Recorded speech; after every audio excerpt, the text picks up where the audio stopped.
Hi, I'm Jennifer Valtos. And I'm Michael Carlin, and we're with the Center for Compassion, Integrity, and Secular Ethics at Life University. And this video is part of the Facilitator Training Program for the Compassionate Integrity Training Program. This video is going to help you understand how to click through the presentation and to facilitate skill number 5, which is impartiality and common humanity. It's the first skill that we'll be talking about that's in our Series 2, which is relating to others. And as always, if you click, all 3 of those series will build onto the screen. Again, this is a good time to try to connect all the pieces together and perhaps even asking why we might start with impartiality and common humanity at this point when we're talking about relating to others as just a good conversation starter. Obviously, it'll become clear, hopefully, by the end of the presentation and session why we're doing this, but good to get a baseline and see what people are thinking. Again, when you click to the next slide, you'll see the skill for today highlighted, and finally, you'll do your check-in at this point where you ask everyone to check in on whether they've been using any of the skills in the past week or 2 weeks since the last time you had a session together, and whether they've done any of the formal practices and if there's any issues that they're having with those so that you can help guide them through that. When you click to the next slide, we get into the first activity, and Jennifer's going to take it from here. Thank you, Michael. So you're going to move into your first group activity, which is Hi, Who Are You?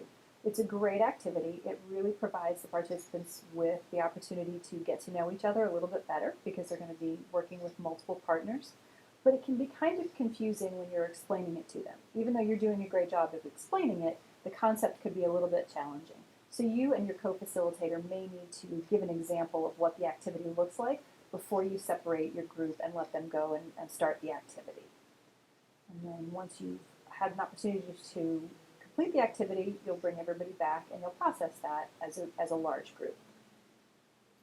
And then once you've had the opportunity to do that, you'll start with the presentation information. And you'll go into the next slide, which will come up and you'll see the word bias at the top. You've got your little black chicks and you've got your little yellow chick. And really getting the participants to have an understanding of what bias is and how what their definition of it is and how that impacts the skill we're going to be talking about, which is impartiality and common humanity. It is important, and when you click on it, the bullet points will come up, so you continue to click on the slide. It is important for the participants to understand that creating categories and categorizing individuals is natural. People do it all the time. And part of that is our historical perspective. We needed to be able to do that in order to be able to survive. I needed to be able to look at something and go, okay, I've eaten that before, that red fruit on that tree, I've eaten that before, and it was great, it was very tasty, and that's wonderful, so I can categorize that. Or, no, that plant there on the ground is, somebody ate that in my group, and they died, and so we don't want that. We don't want to eat that. We want to stay away from that. So creating those categories is really important for individuals, and historically we have a need to do that. The problem is that when it becomes an absolute, and we are not willing to move from that bias. So categorizing individuals and information is sometimes necessary, but we don't want to make the mistake that it is an absolute, that can't change in any way, shape, or form. So then when we click to the next slide, we potentially move from categorizing things to categorizing people. And that can be relatively harmless. My partner is a Florida fan, so I will root for Florida State just to heckle that individual. And that's fine because that's harmless. It's in good fun. You know, we bet over who has to cook dinner depending on who wins that game. But it's harmless, and we're not hurting anybody other than each other's pride when that team loses. So then we click on the next slide. And when this becomes a challenge or when this becomes problematic is when we begin to dehumanize others and dehumanize individuals. So, for example, when I use the example of the Florida versus Florida State. So if I'm now beginning to think that all Florida Gators fans are horrible individuals and they don't deserve to have good things happen to them and I'm wishing evil upon them, that's bad. So when we begin to believe that the essence of those individuals is bad is when we have challenges and we need to think differently.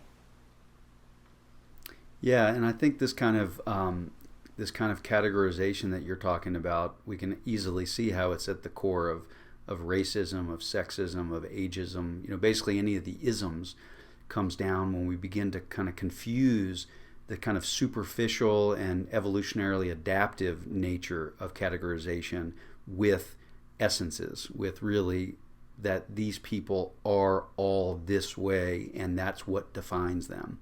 And we start to categorize those things into not just superficial and useful categories, but absolutes of good and evil. And we can do that in a way that is conscious. So we have people who actually will say, I'm conscious of this bias. And your football example on a lighter note is a way of saying, I know I'm a Georgia fan, and I don't like those Gator fans because I want to root against them. But again, that can be kind of lighthearted and superficial, and I'm conscious of that potential bias. It can also become, there's the explicit bias like that, but there's also, as we click onto the next slide, there's also what's called implicit bias. And this is going to be a little bit different the way you're going to explain this to people, because the explicit bias is going to be handled in one way, whereas the implicit bias is something that may be even more difficult to handle, because this is biases that we have that we're not even aware of. And you're going to explain to them something called the implicit association test. And this is a test that's come under a little bit of fire recently because some of the authors and others that have used the test maybe are overgeneralizing some of the results of this test. But in any case, it's still a good way of explaining what implicit bias is. So we leave it in for the time being. But as you can see from this particular presentation or this particular slide, is that you see implicit bias with things like race, religion, age, and they have ways of testing it for all sorts of different categories. It could be gender, political party, ethnicity, any kinds of superficial categories that can be created can be used as a way of biasing against others.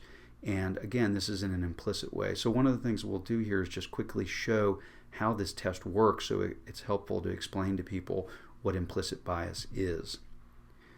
And what we do is we give you in this presentation an example of this implicit association test. So you can walk through it with participants just as a way of helping them understand what we mean by implicit bias. And so this first screen is just an introductory screen. When you click again, you get a mock-up of the test. And here we have somebody who is trying to determine any implicit bias between African American preferences versus European American preferences. And the way you would explain it to people is show that at first you're going to categorize, in this example, African American faces by clicking a button on your left side of your keyboard, and European American faces with a button on your right side of your keyboard. And so if you have an example, these images would come in relatively quick succession. You would click your keyboard accordingly to categorize them. So here with the African American face, I would click a button on the left side. Here we have a European American face, I would click the right side. And then what they do is they kind of switch sides in order to make sure that they're not just measuring whether you're a lefty or a righty and you're faster with your left hand versus your right hand, things like that. So they'll give several opportunities to click the keyboard and just purely categorizing faces and switching sides to make sure that they're measuring the correct thing. Then they introduce words, and they'll actually have a period of time where they just have words that come on the screen, and you would categorize good words, say, to the left, bad words or negatively implied words to the right. And again, they'll switch sides so that to make sure that you are not just measuring left or right-handedness. The magic comes in when they begin to intersperse the faces and the words, so that you're not just categorizing faces or just categorizing words, but you're categorizing both in quick succession. So in this example, it's all African American faces are good words to the left, all European American faces are bad words to the right. And if I click one more time, I'll have a good word. So you would presumably click the left side. Then I get an African American face, and I am supposed to click onto the left side. So if I click again, it shows that the bad and good associations have flipped sides, which takes place during the test. And here, when we have a nasty word, I would have to, or the word nasty, which has a negative connotation, I would click the left side of the screen. What ends up happening is, if you have an implicit bias, for example, towards African Americans in this case, it would psychologically be harder for me to associate positive words with African American faces. And therefore, not only when I was, say, categorizing African Americans on the left with good words on the left, it would take longer for me to click the left button when I saw a good word and had to categorize it on the same side as African American. And similarly, if I had a negative word and had to categorize it with European Americans, I either might get it wrong, where I categorize it on the wrong side of the screen, or it might just take me a little bit longer. And what this test is measuring is actually not just whether you get it right or wrong, but the latency. How long does it take you to click the button? Is there any cognitive dissonance in me associating good things with African Americans or bad things with African Americans, and how do those things compare? And so with this technology, what they've been able to do over many years is start to see patterns where they do see implicit bias between one group and another, whether it's based on race, ethnicity, age, gender, etc. And so this is important information for us to have, but it's not the only way that people have been measuring implicit bias.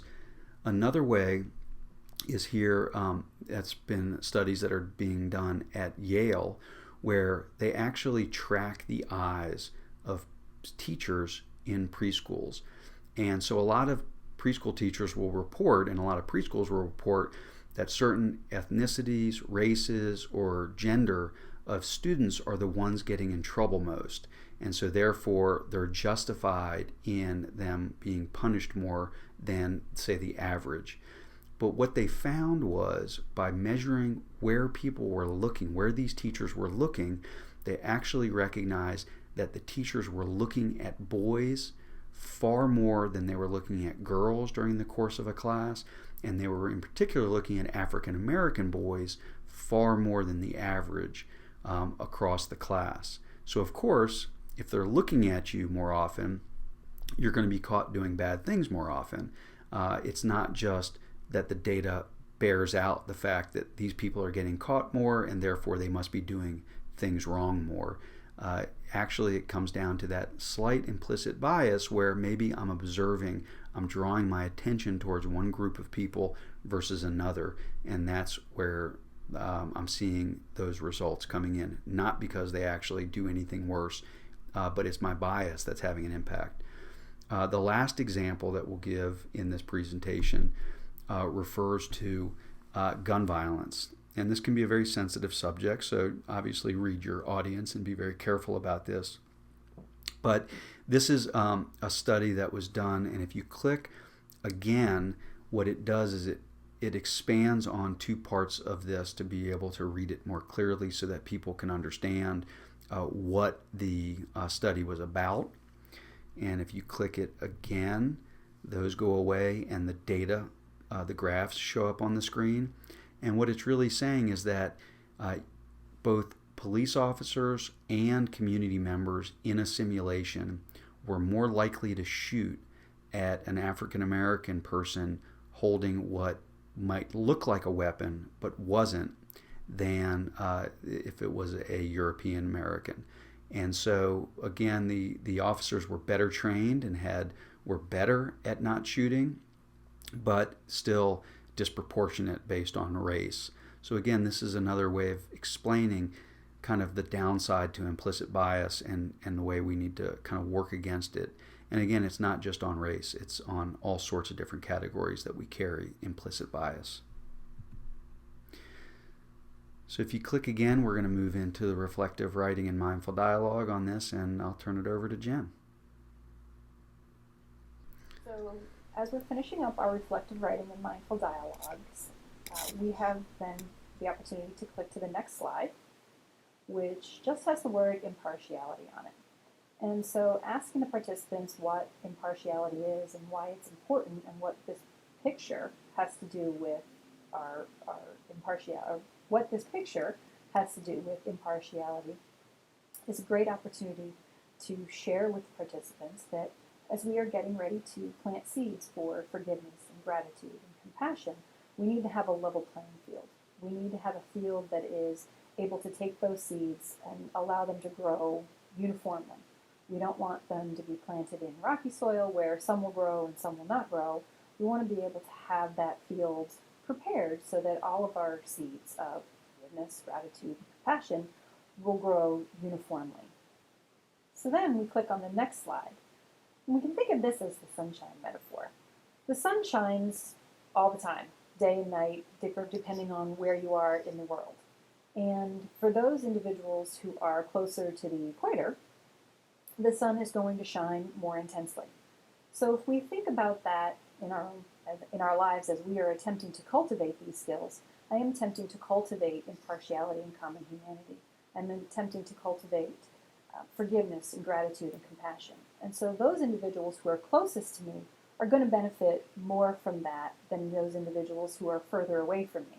However, that doesn't mean that I am ignoring those individuals. It doesn't mean that they're not going to benefit at all. Because as I am creating I've created these seeds and I've let them grow, the individuals closest to me are going to benefit more, but I'm not trying to put anybody down. I'm not trying to send other people off to the side. What I'm trying to do is bring everybody up and to provide everybody with an opportunity to benefit from that. But again, those closest to me are going to benefit more than those who are further away. Thank you, Jen, and that's a great explanation of those two metaphors, which are kind of central to this piece. And then if you click to the next slide, we talk about what do we mean then by common humanity, because on one hand we know what the issue is. We've talked about bias, both explicit and implicit, and this need for impartiality. Well, how do you change it? How do you get to impartiality? How do you reduce our bias? And that's where we start to talk about common humanity. So common humanity, if you click once, you get this idea, this image with the words common humanity. And again, like all these slides, this is a good opportunity to open it up to people about what they think common humanity is and what we mean by common humanity. But if you click again, it's going to give our definition of this, which is just focusing on what all human beings have in common, as opposed to those differences that are always in our minds, whether implicitly or explicitly, as we categorize people. How do we categorize people differently? How do we focus on those commonalities between all of these people? And then if you click to the next slide, that leads us into our breakout group, which is really an opportunity for people to explore this in much more in depth. And so you'll break people up into 2 or 3 groups. And in order for them to do this activity, which is called the Common Humanity stories, what we do is we provide you with 5 different images. So that's the first one, second one, third, fourth, and then here's the last one. And what we typically advise, and you can read this in your facilitator guide, is that you pick 2 of these. So just go ahead and pick 2 of these. I'm going back through them. You would pick 2 of these that you would use for that activity and leave on the screen for that activity. And again, those instructions are detailed in the facilitator guide, so I won't go through that here. But when you do get everyone back together and you have an opportunity to debrief, I'm going to scroll back to where you would be. One of the things you're going to ask, as you'll see in the facilitator guide, is after people have had the opportunity to tell you what they have in common with each of these individuals, you'll then put up this image, which is a collage of all 5 of these people. And this is an opportunity to say, well, what do you have in common with all of these individuals? Again, trying to continue to get at the more and more core elements of who we are as human beings. What is it that all of these people have in common with all of the people that are in that room? And then I'm sure some very, very powerful things will come up in terms of common humanity. But then the final punchline is we click to the final slide in this activity.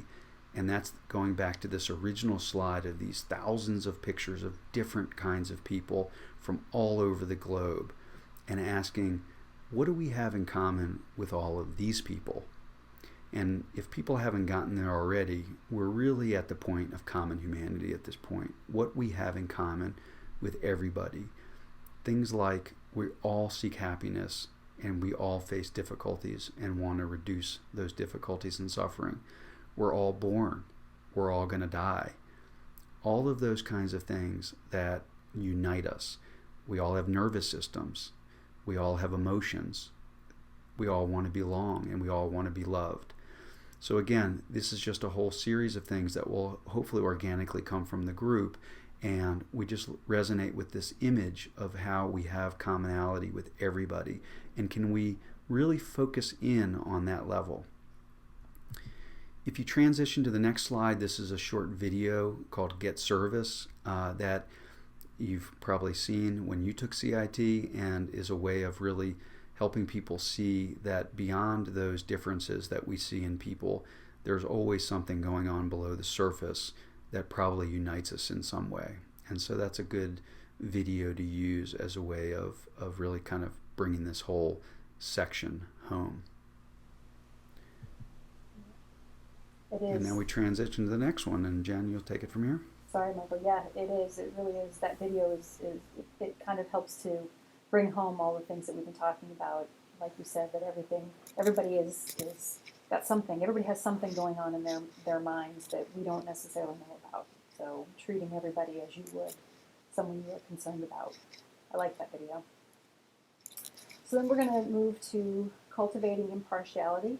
And this is really just to recap some of the things that we've talked about throughout the session, because this is a little bit longer session sometimes, and can be a little bit difficult for individuals. So just to remember what we're cultivating, how we're cultivating impartiality by examining the limitations of those categories that we started the session when we created, focusing on common humanity and recognizing the benefits of impartiality.